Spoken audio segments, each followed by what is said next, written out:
This is part 2 in a short series on trying to diagnose a clunking noise in the front end of this W212 with aromatic and with 4matic. Part 1, I just explained and showed you the sound, what it felt like, and it was really annoying. But after taking the whole front suspension apart, checking all the control arms, checking all the ball joints, I couldn't see anything that would actually cause a clunk. Now, there were things that, could move around a little bit, like I discovered on that lower control arm.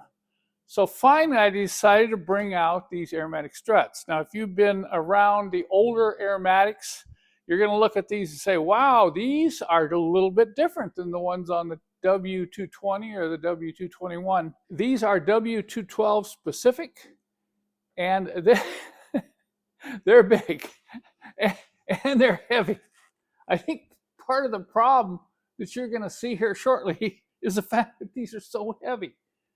But after looking at these closely, I think I found the problem. At the top of these aromatic struts, there's a bearing plate.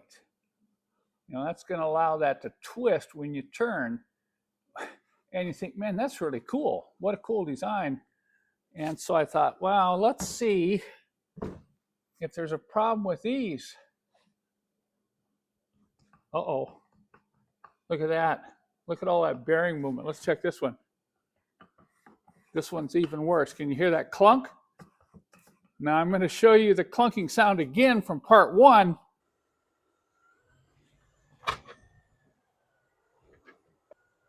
Go a full 6 feet and then hit.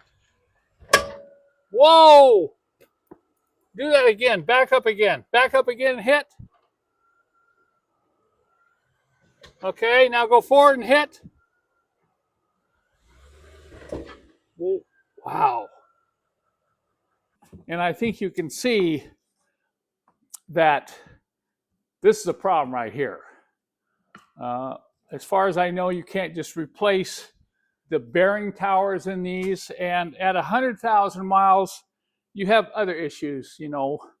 What happens is you may be holding air. The airbag may be okay, but the lower strut section starts to wear out. So I'm going to have to replace these. And along with that, I'll replace anything else in the front end that shows signs of wear, because the car has 107,000 miles. And I want to get the original road feel back in this E550. I'm sure some of you are thinking, but Kent, what does a new bearing feel like? Well, here are the new struts that I'm going to install. Watch closely here. I'm going to see if I get any movement at all. See that? There is absolutely no movement in the bearing tower on this new aromatic strut. So if you have a W212 with aromatic and you're feeling movement and possibly clunking sounds in the front end, don't forget to check this out.